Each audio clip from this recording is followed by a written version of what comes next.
안녕하세요. 이현재입니다. 세대생략증여를 활용해서 절세를 하고 합리적인 상속재원을 마련할 수 있는 방법에 대해서 소개해드리도록 하겠습니다.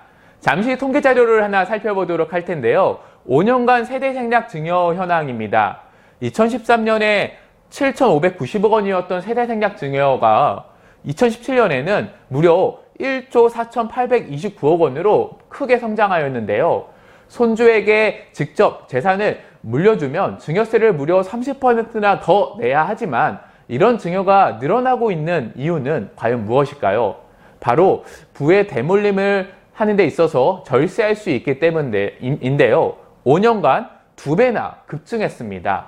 그렇다고 하면 이 세대생략 증여가 무엇인지 구체적으로 알아보도록 하겠습니다.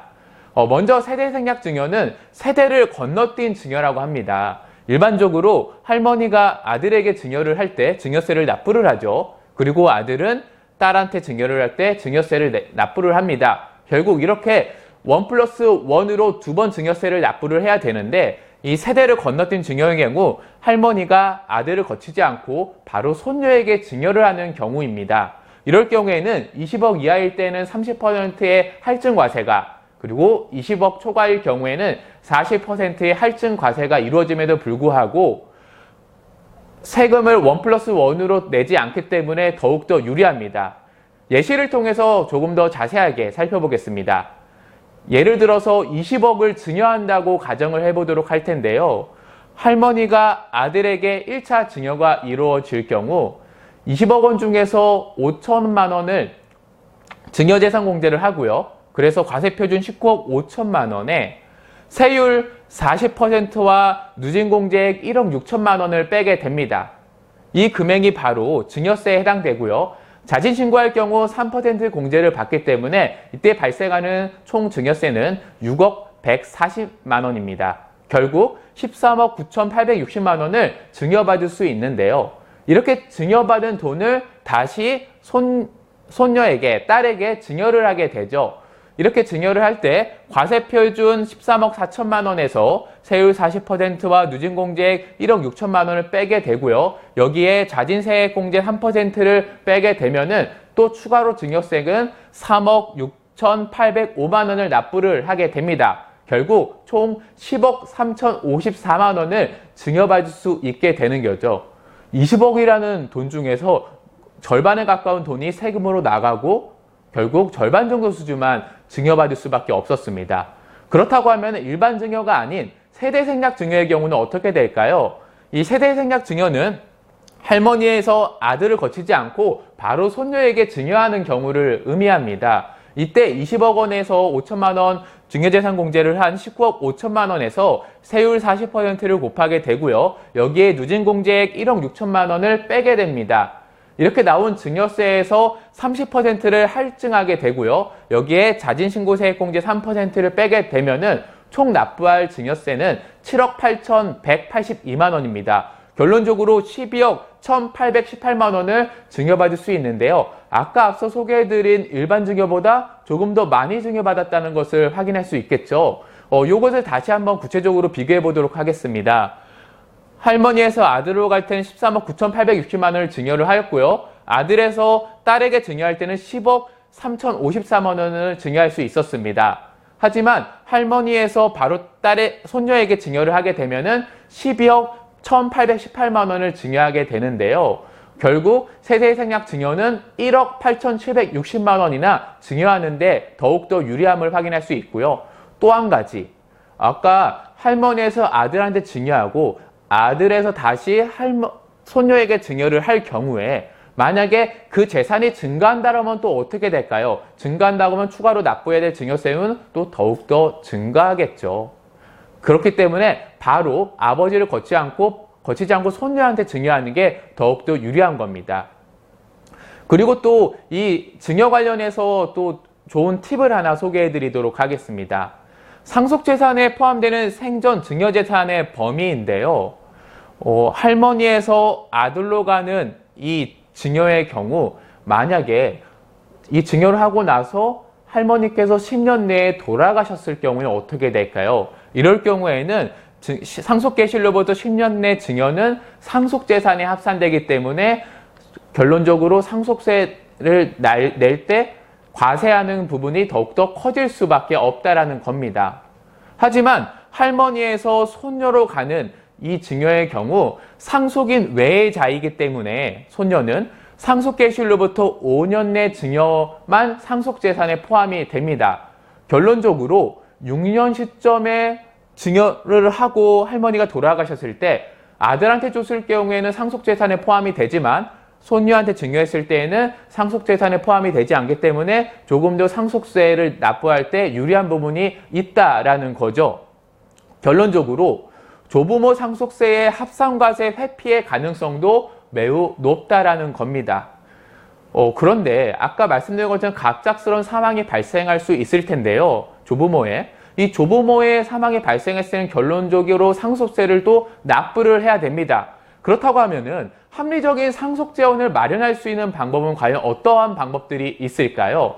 한번 살펴보도록 하겠습니다. 먼저 상속세는 상속개시 후 6개월 이내에 현금 납부가 원칙입니다. 대부분 현금 납부가 원칙이지만 현금성 자산을 가지고 있을까요? 그렇지 않죠. 바로 가장 많이 가지고 있는 자산은 부동산 자산 혹은 사업용 자산으로 가지고 있습니다. 하지만 이 부동산 자산이나 사업용 자산은 금매에 따른 손실이 발생할 수 있죠. 혹은 주식과 같은 투자형 상품에 가지고 있을 수도 있는데요. 이 주식 같은 경우는 매매 타이밍으로 인한 손실 발생 가능성이 매우 높죠. 그래서 국세청에서는 상속세를 납부하기 위한 가장 합리적인 가이드라인으로 종신보험을 꼽고 있습니다. 종신보험은 어느 시점에 사망하더라도 바로 현금을 지급해주기 때문에 당장 세금을 6개월 이내에 세금을 낼 때 매우 유리하고 합리적인 상품이기 때문이죠. 그런데 문제는 이 고연령자, 할머니나 할아버지의 고연령자의 경우는 아파서 보험을 가입하기가 어렵습니다. 잠시 2017년에 노인실태조사에서 나온 65세 이상의 고연령자 유병력 현황을 살펴볼 텐데요. 병이 하나라도 있는 분들이 90%나 달하다고 합니다. 그리고 만성질병은 평균 2.7개를 가지고 있고요. 처방약 복용량은 하루 평균 3.9개나 된다고 합니다. 많은 노인분들이 병력을 가지고 있고 거기에 약까지 먹고 있는데 보험가입은 당연히 어렵지 않을까 생각이 드는데요. 하지만 그 걱정도 잠시 내려놓으셔도 됩니다. 바로 유병자라도 가입할 수 있는 간편가입 종신보험이 있는데요. 이 간편가입 종신보험을 통해서 상속세 재원을 마련하면 되겠죠. 그렇다고 하면 이 간편가입 종신보험은 어떤 상품일까요? 바로 3개월 이내에 입원, 수술, 추가검사, 의사소견이 없으면 되고요. 2년 이내에 질병상해로 인해서 입원 수술을 받지 않으면 됩니다. 5년 이내에 암으로 인해서 입원이나 수술을 받지만 않는다라고 하면은 가입할 수 있는 게 바로 간편가입 종신보험이고요. 무려 75세까지도 가입이 가능합니다. LS생명보험사의 디귿 간편 종신보험을 예시로 들어보도록 하겠습니다. 70세 남자 10년 납입을 가정을 하였고요. 사망보험금 2억 원을 세팅할 경우 기본형의 경우는 월 보험료가 159만 원입니다. 다만 제2년 이내에 재회 이외의 사망 시에는 50%만 지급된다는 점은 꼭 알아두셨으면 좋겠습니다. 이 상품을 만약에 무해지 환급형으로 가입을 하면 보험료가 139만 원으로 무려 20만 원이나 더욱더 절감이 되는데요. 그렇다고 하면 그 무해지 환급형은 일반 이 기본형과 어떤 차이가 있을까요? 바로 환급률에서 차이가 있습니다. 동일한 조건으로 설계를 했는데 기본형과 무해지 환급형의 환급률을 비교를 해보면요. 먼저 2년 시점의 환급률은 기본형은 54.8%입니다. 하지만 무해지 환급형은 0%죠. 10년 시점에는 어떨까요? 81.0%인데 무해지 환급형은 92.7%입니다. 30년 시점에는 기본형은 98.7%인데 무해지 환급형은 112.9%죠. 이 무해지 환급형은 납입을 하는 기간 동안에는 환급률이 0%입니다. 하지만 납입이 완료되는 순간부터는 환급률이 기본형보다 더욱더 높은 상품인데요. 결국 초반에 해약을 할 경우 손해를 볼 수 있기 때문에 더욱더 저렴한 보험료로 좋은 사망보장을 가입할 수 있게 되는 거죠. 보험이라는 것은 내가 혜택을 받기 위해서 해지하려고 가입하는 것이 아니기 때문에 이런 무해지 환급형을 통해서 더욱더 저렴한 보험료로 많은 사망 보장을 준비하는 것은 매우 합리적이지 않을까 싶습니다. 그리고 또 제가 지금 소개해드리는 이 플랜 자체는 미래 상속세를 납부하기 위한 플랜이기 때문에 결국 상속세를 납부하기 위한 현금을 준비한다는 조건이죠. 절대 해약해서 그 현금을 없애버린다고 하면은 부동산, 사업용 자산, 주식은 손실을 볼 수 있기 때문에 그런 일을 벌여서는 안 된다라는 거죠. 그리고 이 L생명보험사의 디귿 간편 종신 보험의 경우 기납입 보험료 플러스형을 선택을 하게 되면은 조금 더 재미난 기능을 활용할 수 있는데요. 이 기납입이 플러스형의 경우 사망 당시 이미 납입한 보험료, 전액을 다 드립니다. 거기에 추가로 보험 가입 금액을 드리기 때문에 매우 높은 사망보험금을 받을 수 있다는 장점이 있는데요.